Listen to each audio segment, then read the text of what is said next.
Hey, I'm Ray Hudson, and you... Hey, I'm Ray Hudson, and you are...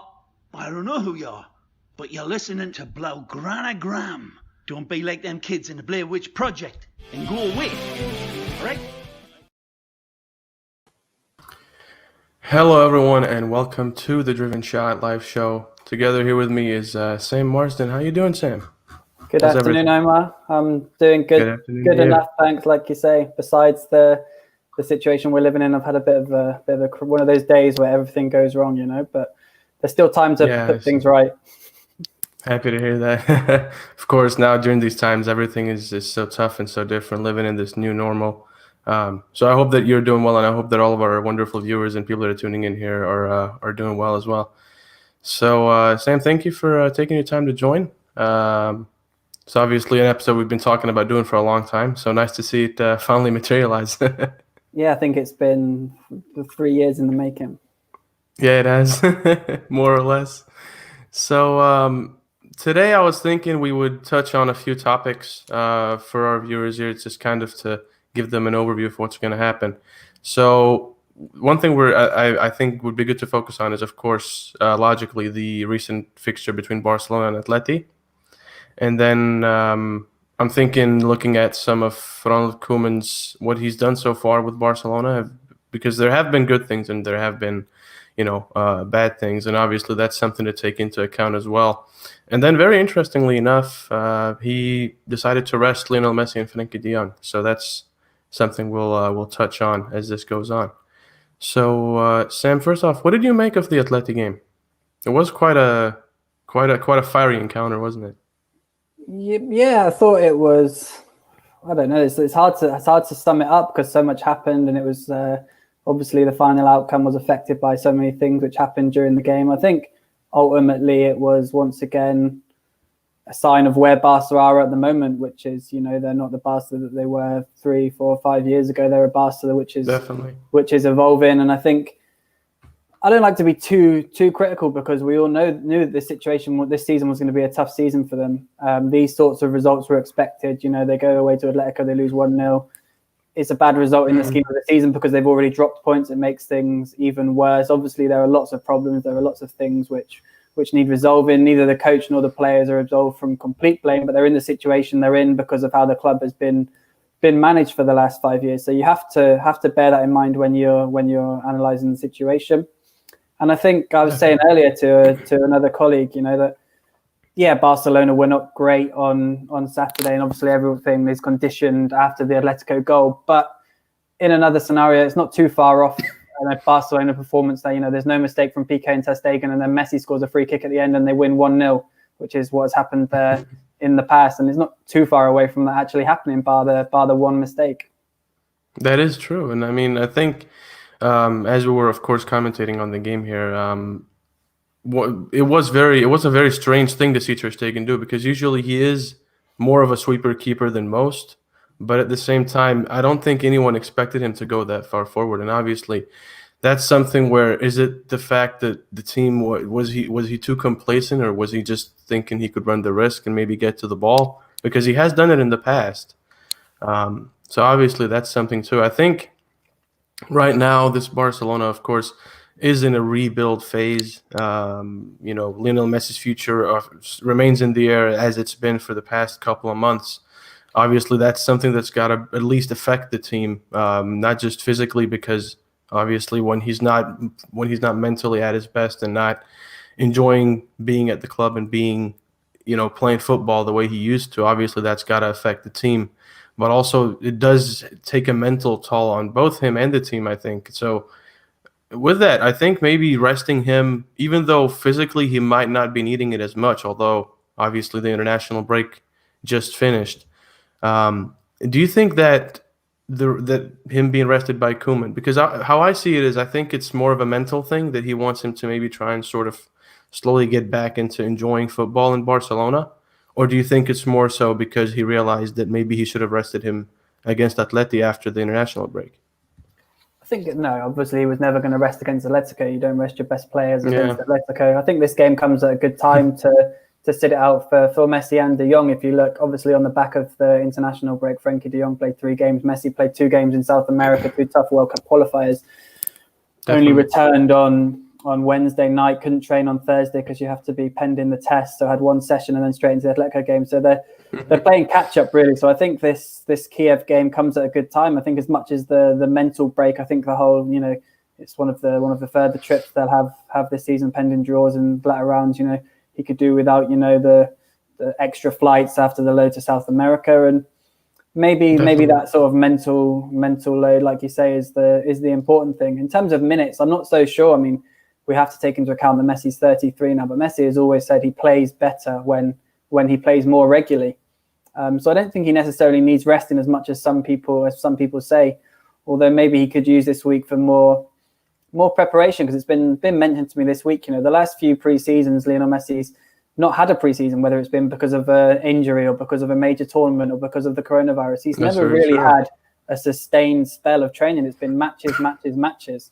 And, I've not played the game at the top level. I don't know how important it is, but someone's commented that, and it's only a week. It's not going to happen in this 1 week, but maybe Messi does need that, that time away from the game, that time, not necessarily completely resting, but just, training, preparing his body better. Yeah. Yes, I think that's a very good point. Because thinking about it from that angle is that we were looking at this. We were trying to look at the numbers recently, and I believe he hasn't rested.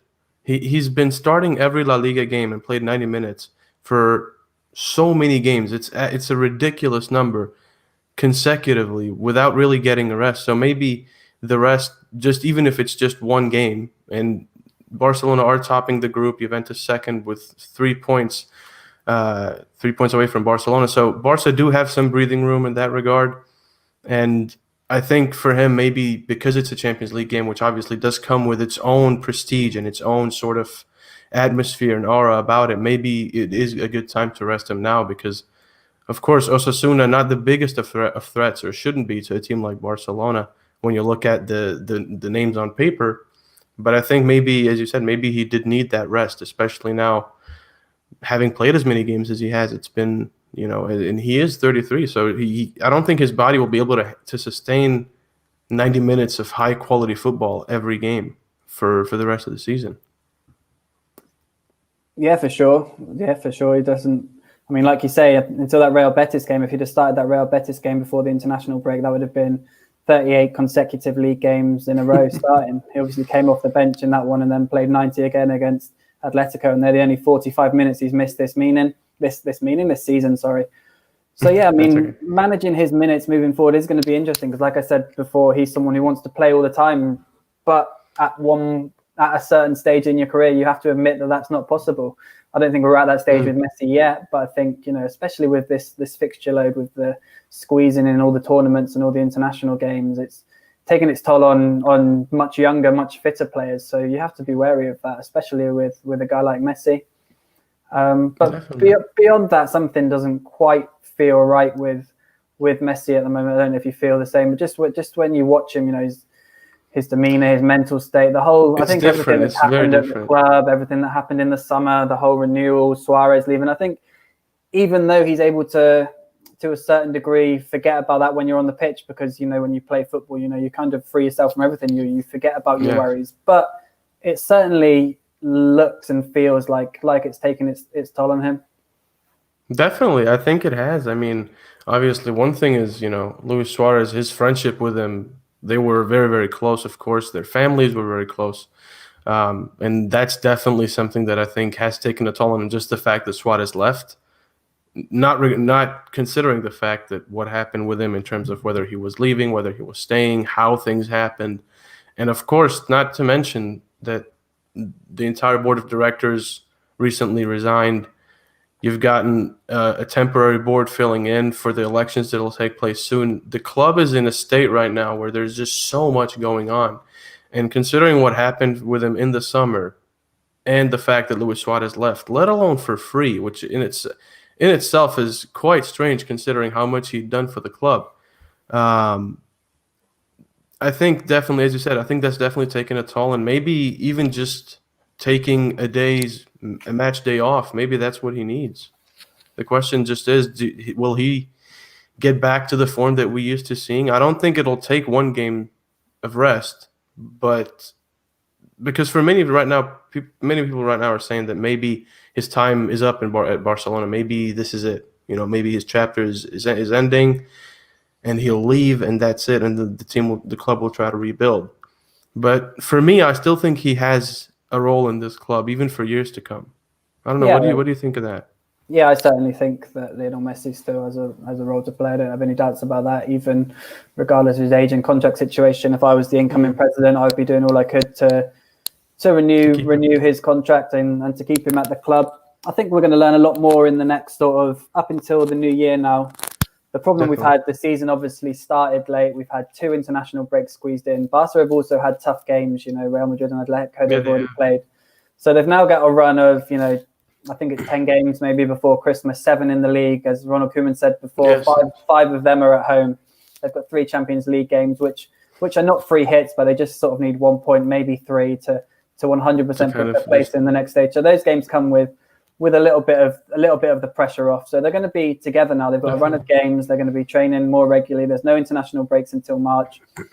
So I think we can now finally sort of start to judge from here. The new Barca under Cooman, the new Messi under Cooman, and post trying to leave the club. We're gonna learn a lot more in the next 6 weeks.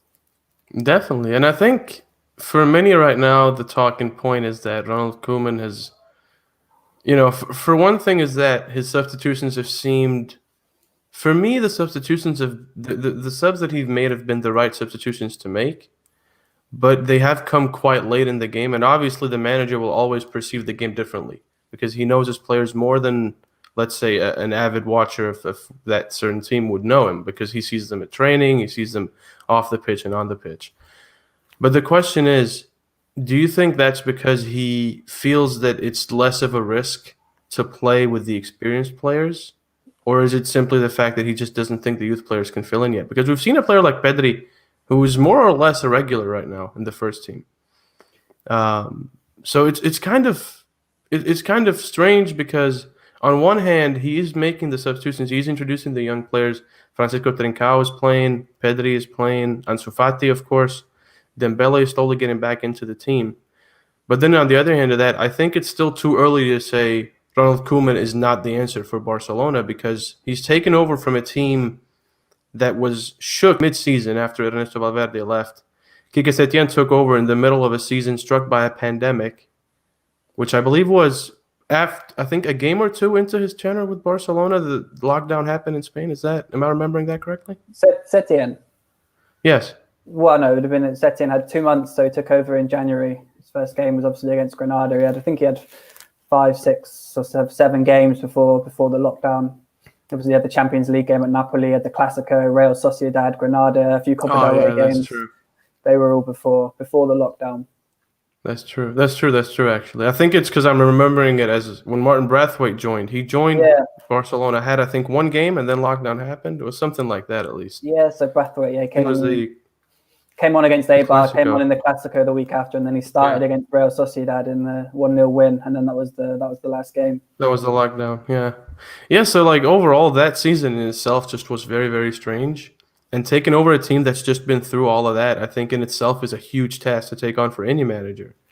And looking away from Ronald Koeman's past tenures at Southampton, at Everton, I still think that it's too early to say for Barcelona fans that he is not the answer because he's taken over a team that's been through a lot and still trying to rebuild. A lot of new players came in the summer. And there are some positives to take away from it, I think.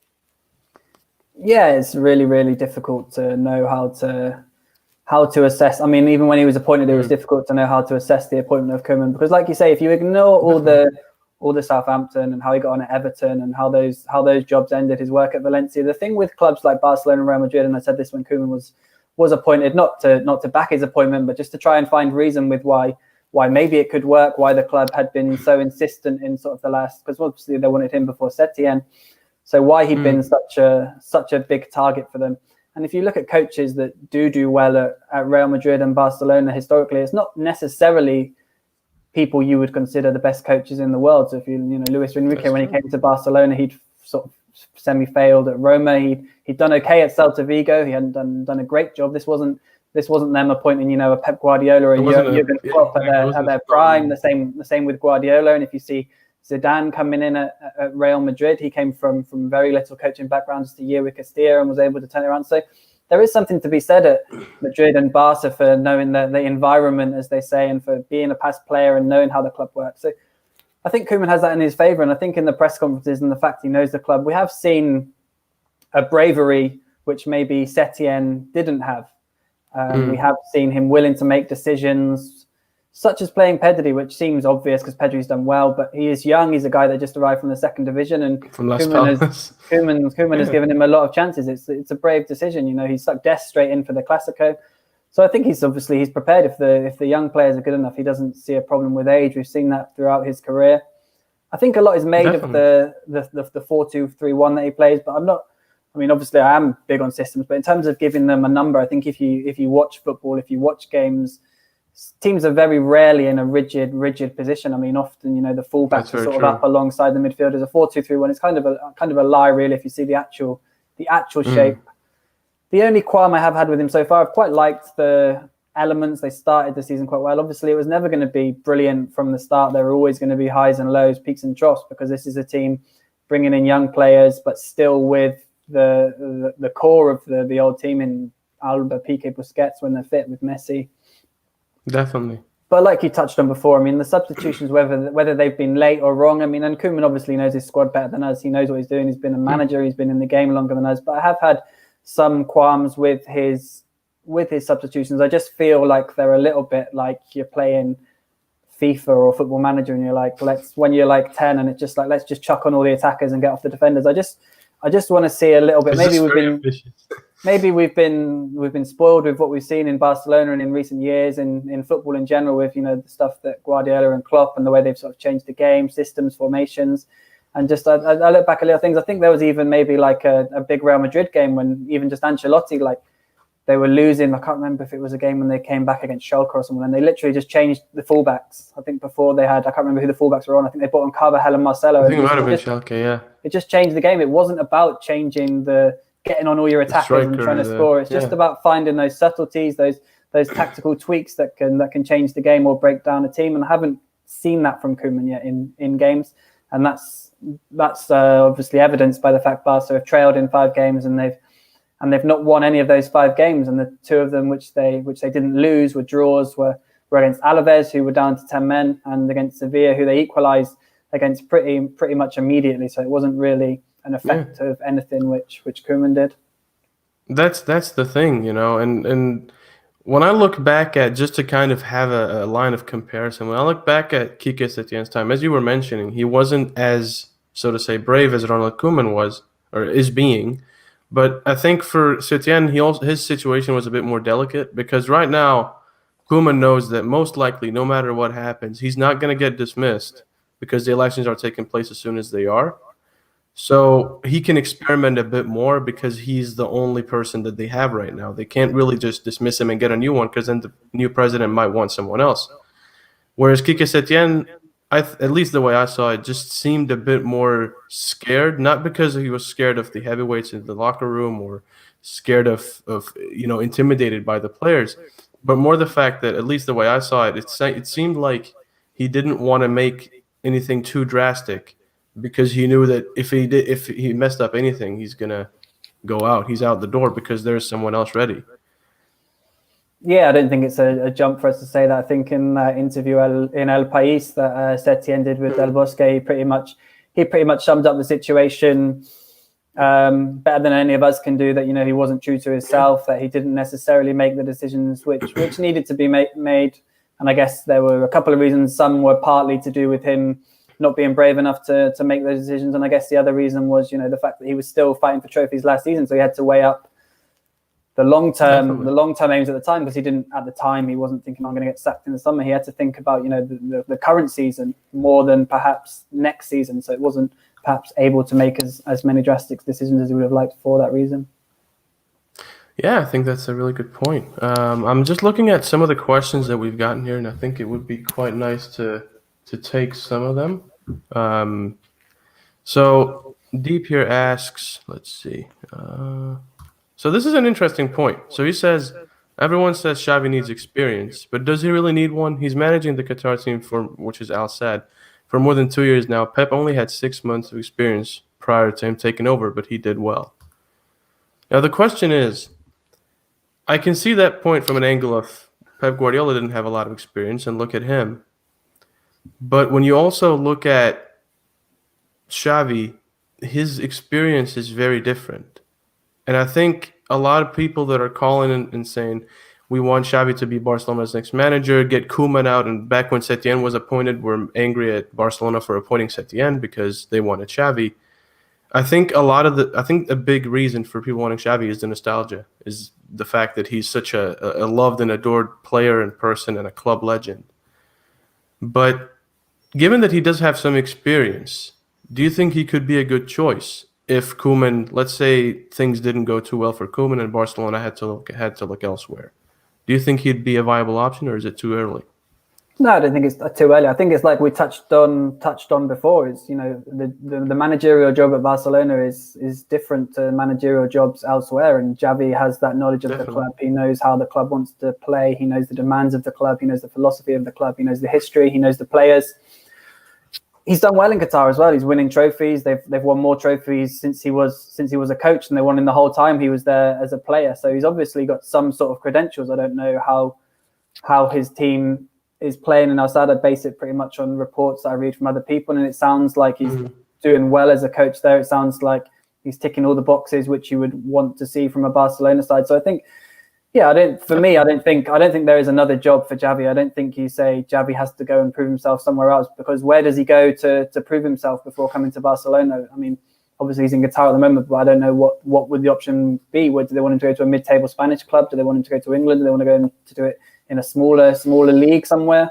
So I think the experience thing is a bit of a red herring. I mean, Xavi is a player who played until he was quite old, so he's already 40. He's not a young coach. I mean, you have some coaches these days in their early 30s, so he's not like young in terms of, but he's not modern coaching years. So I know that for me. I think the only thing that I think about Xavi is maybe it would be best for him to wait, whether it's till next summer or the summer after. I just don't know whether. I mean, and again, this is something more for players and people that have played the game or coached to say. But is he able to come in and not instantly, but in the coming years, we've seen Suarez and Rakitic and Vidal this summer. But next up, it's going to be Busquets, it's going to be Piqué, it's going to be Alba. He's obviously friends with his guys. How's he able to manage these guys in terms of his relationship with them? That's my only thing that I wonder about Xavi, whether he maybe needs another year or 18 months. But I mean, I don't think it's even a question. I think it's just a matter of time. I don't think anyone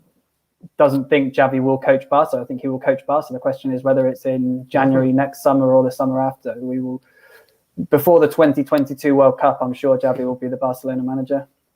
Yes, no, I agree. I think that's a really good point. I mean, again, where would he go to get experience other than where he is right now? Because obviously he's doing well with Qatar, and from what I've read and a few clips I've seen, he seems to be playing a good brand of football as well.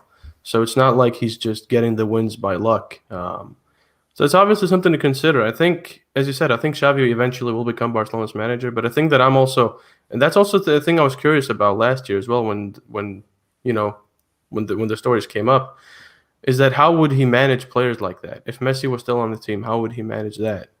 That's definitely an aspect, I think.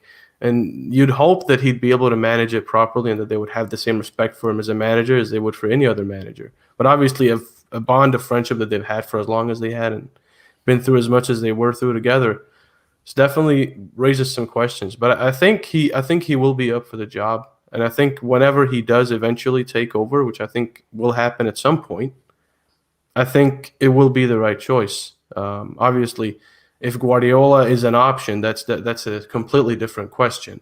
But then maybe a Pep, Xavi manager, assistant manager thing like he did with Arteta at City could be interesting to watch.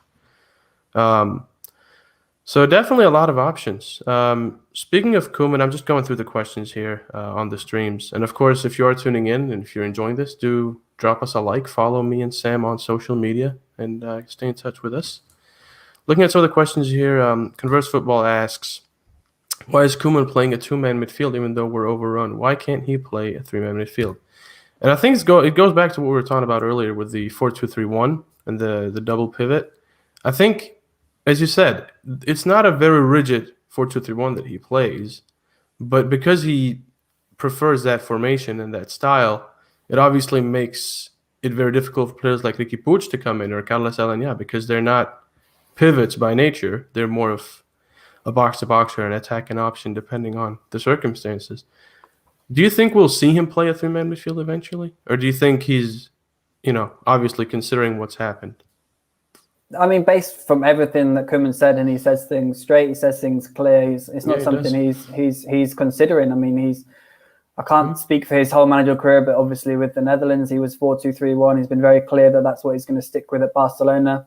I think for two reasons. I think the first reason is it's obviously the formation which he prefers, and he's decided it's also the formation which if doesn't necessarily best suit this Barcelona team, it's the best suits the midfielders he has available. He obviously doesn't, for whatever reason, he's not taken to Alenya or Riqui Puig yet, and he's decided that basically he's got three options in midfield, and that's Busquets, Pjanic, and Frenkie de Jong. So his choice is, does he play two of those three, or does he play all three and play the 4-3-3? And he's obviously decided that the 4-2-3-1 is better. So for those fans clambering for a 4-3-3, and this could be where I end up with egg on my face, because maybe we'll see three midfields tomorrow in an experimental game. But from everything that I've heard from Koeman, he's not thinking about that at all. I agree with that. I don't think he will be switching to a 4-3-3. I think it's an interesting question to raise. And if he does go into a game where he can afford to be very experimental, I could see him trying it out if things are going the way he wants them to. But it definitely seems like he prefers that 4-2-3-1. And as you said, he's a very straightforward coach. I mentioned earlier speaking to a colleague as well, it'd be nice tomorrow with the options Barca have to maybe play Pjanic behind Puig and Alenya and play the three-man midfield, give those two guys a run in the interior position. But then I guess also that's counterproductive for them because they're playing in a position which Koeman is not necessarily going to use long-term. So maybe it would be better for one of them to have a run out in the double pivot position and sort of prove Koeman wrong, that they can play that role. That's true. I think also an interesting part of that is that he hasn't been playing Alenya and hasn't been playing Riqui Puig. I think Riqui Puig has only a few minutes under his belt this season thus far. But considering that and then taking into account the fact that he plays Sergio Roberto when he doesn't want to play Serginho Dest, whether that's to rest him, which I think it has been. But then whenever he does put in Dest to fill in that right back spot, he moves Roberto to the midfield.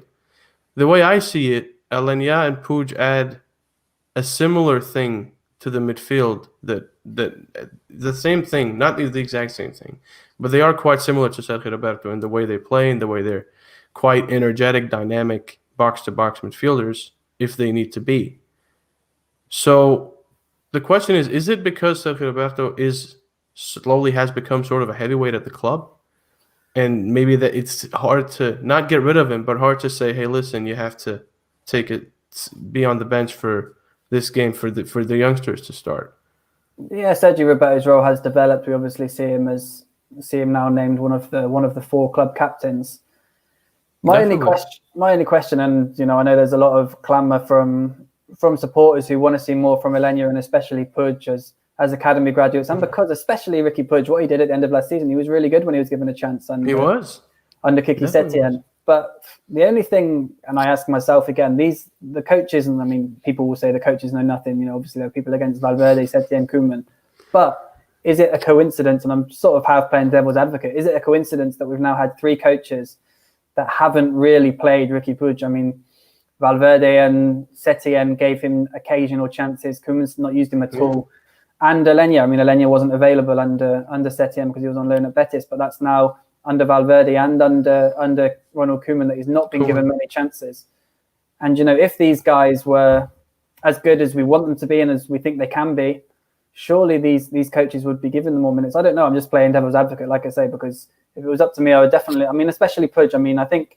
It's hard to say Alenya's had enough chances, but he's been in and around the first team for long enough now. I remember a couple of good games, but all in all, he's the time he scored against. He hasn't been the bench the star player as you were saying. I think, and the fun thing is the thought that you just said about Ricky Puig and not being playing under three different managers. I was actually playing around with that as well, and as we were talking about earlier, the same thought struck me, is that now, not to say that Ricky Puig doesn't deserve to play with the first team, because I think he's at least merited a chance. I think he's been very good every time he's played for Barcelona. But as you said, he hasn't gotten the chances under three different managers now. Now, for Cooman, you could argue that maybe it's because he doesn't fit into his thought of a double pivot. But then Setien, who said that he would trust the youth and was very explicit about that, very direct about it. And then Valverde, who slowly started to incorporate him. As you said, they haven't been playing him too much. And is that a question of they don't think he has the right mentality, or is it that they just don't think he fits into the style of play? And in that case, why not just send him on loan? And I know from what I read this summer, there were a lot of talks about him going out on loan, and he wanted to stay and prove himself. But if this goes on, personally, I could see him going out on loan in January. Yeah, I mean, I think the only thing that I can think is to do with Puig, because on the ball, in attacking areas especially, he's direct, he's good, he's quick. Obviously, Cooman has alluded to the fact, he has stuff to work on defensively and without the ball, which is why he doesn't play in that double pivot. But even that was mentioned before by previous coaches in terms of playing as an interior. So that could be the only reason. I mean, I think he's 21 now. He still looks about sort of he is quite 17. I remember when him making his Barca B team debut and his mum driving him away from the mini estadio and him looking like about a 12-year-old. But he actually is. He's older than we sort of realize. I think we still expect him to be like this 15, 16-year-old because of his baby face, and he's not really developed massively physically. He still looks, when you see him in person, he still looks quite small, quite sort of skinny. And we've seen the modern footballer, the Leon Goretzka transformation, if you like, at Bayern Munich, these big bulking players. So I don't know if that's an issue, if coaches want him to sort of to build out a little bit, but definitely in terms of his work off the ball and defensively, there's a feeling at the club, is the only thing that I can say, is that Ricky Puig needs to improve in that sense. As for the loan, I mean it's out there. Koeman has obviously said he thinks it would be best if Ricky went out on loan.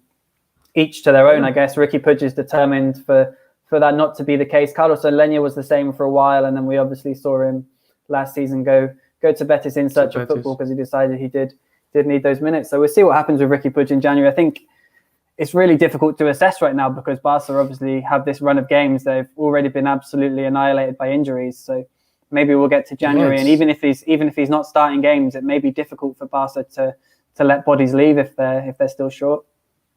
That's a very good point. I think also, as you were talking about Ricky Puig and going out on loan, I don't think he'll be short of suitors, but I think going back to it, like the fact that he hasn't been played and the fact that the physicality remains an issue is interesting, because that was the same thing that was being talked about Artur back then when he was in Barcelona. And it seems like it is a common theme that they want to make sure that their players are physical and they have this physical presence, because when you come up against an Atléti who are, although they're not as physical as they used to be, they still are. They have some physical presence. You come up against the Bayern Munich, that's going to be tough. So I think the physicality remains an issue for him, and I think that's definitely a point to consider. We saw Coutinho when he returned from Bayern. He seems more physical and more aware of the fact that he needs to be able to use his body to shield the ball. So that's definitely something to consider. Yeah, I mean, I think, go on. I was just going to say, we saw with Pedri against Atletico Madrid. I mean, I don't think Pedri's a player that necessarily does need to improve in that aspect, but we saw how Atletico Madrid. I remember one time over on the touchline, he literally got sort of taken out by two men, and it was kind of like welcome to La Liga. Yeah, I remember Atletico style, and it's kind of like just little things that you need to keep an eye on or be prepared for. Not necessarily improve, but once you adjust or adapt or little things like that. Yeah, because I think some of them might be physical, but not being aware of how to use that physicality that they have, and so that's something as well. Not necessarily build more muscle, but know how to use the muscle you already have. Let's take a look at some questions before we before we call this off. So Fares says, how do you guys see this financial crisis folding out? What do you think will be the best and most realistic solution? What do you think, Sam? Yes, it's complicated. I'm not an economics graduate, and I've not seen Barca's books. I think they're probably even worse than we know, based on what we've been fed from the club. We've obviously seen that they need to wipe off almost 300 million from their wage bill across the club. There's obviously been efforts to do that. Suarez, Vidal, Rakitic, and others have left. We've seen new contracts for 4 players, Ter Stegen, Frenkie, Piqué and Lenglet, which obviously come with wage deferrals. There's more talks or the end of negotiations this week for the rest of the players. I think in the end, the players will find individual solutions to knock down their wages this season in exchange for receiving the money at a later date. I don't think they're going to take wage cuts because this is a club problem through. It's obviously coronavirus. You can't take that aspect out of it, but it's a problem that was created by the club. But there's a reason Barca's wage bill has been cut much more than any other club in La Liga, and why they're in a worse position than other clubs. And it's not just because of the coronavirus pandemic. So that's obviously going to be the key, the wage deferrals, and then the rest will come down to the new president. I think it could get messy, to be honest, because the new board and the new president are obviously going to come in and try and blame certain things on the previous regime, or say this, that, or whatever. So we just have to hope that the incoming president does the right thing by the club. Does the right thing by the club more than anything, because there's obviously the feeling that that's not always been the case with the previous boards. Yeah, I think the club right now, as you said, and as we've spoken about, they are in this delicate financial situation. Obviously, trying to find a way out isn't easy. I think they'll do it in quite a cautious way. I don't think, as you said, wage cuts will be a thing, and obviously we'll just have to wait and see. So Sahel asks, do you think Messi will leave in January? That's a question we touched on earlier. I think the short answer, at least for me, is no. No, I don't think he will go. I don't think he will go in January. Beyond the end of the season, it's impossible to really give a clear answer now, which is a bit of a cop-out. But because we don't know who will be the president, or who will be the board, or even who will be the manager, it's really difficult to say. If I had to bet, I would bet that he ends up staying beyond the summer, because of a number of factors, just because of the age factor and the amount of wages he commands. I think even on a free might end up putting other clubs off. I'm not sure. I'm not 100%, but just if I had to go on a I could see that. I could see that happening. Let's see. Quick question here from Faris again. Thoughts on the Font versus Laporta debate that's been going on Twitter for a while now, and who do you support for the candidacy? To be honest, I'm fine with either one of them, with either of Font or Laporta. I think they've both had some.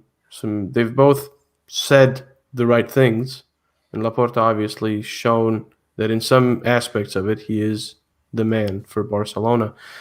Now, obviously, some things went right, some things didn't go as well. So that's something to take into account. I think Font has the fact that he's new and he has, he's fresh blood, and obviously that appeals to the general public.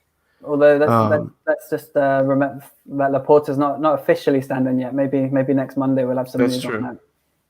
That's true. That's a good point. Tushar asks, what actually is this team lacking? They train well, look happy in together, but no results. I think we've sort of been over that question. For me, it seems more. Yeah, go on. No, that's the question that we and Ronald Koeman and everyone is asking themselves. Why is it not quite happening? I think it's difficult. They're lacking obviously depth at centre back. I think they'll be better when Dest comes into the side. I like him more as a right back in terms of attacking than Sergio Roberto, even though Roberto's had his moments where he's created from there. I think Dest in the long term is going to improve this Barca side a lot. I think we're just also seeing, young players coming into the team, and to expect them to deliver every week is difficult. We're seeing a team with a lot of young players and a lot of old players and not a lot in the middle. So we're seeing players at the end of their career and their beginning of their career. And obviously the best teams are the teams who sort of are in their peak, mid-20s, late 20s. And Barca don't have a lot of those guys at the moment. So I think it's difficult for Barca to compete with Europe's best of the season. In terms of what they need, I think they need to improve a lot in midfield, really. I think, and as Cooman says every week, they need to take their chances. They need to create more chances. They need to get the best out of Messi. I think they need to get Griezmann is increasingly a concern. They need to play with more width because they play with too many players that want to play in those central sort of number 10 roles. So yeah, there's a lot that they can improve. Even as that tweet said, there are positives and there are things to like about Barca so far this season. Definitely. That's some very interesting points. Converse Football says about Ricky not being physical, and says that he doesn't think it's an issue with the player. That's fair enough. Of course, everyone has their opinions, and we can only guess about why Ricky Puig isn't in the lineups of Cooman. I still think it has something to do with the double pivot, but as we said before, we can just speculate and play devil's advocate because we don't know why he's not playing exactly, and we have to try and work out and find reasons why maybe it isn't. I mean, physically, he has good. Like that Atlético game, he was fantastic.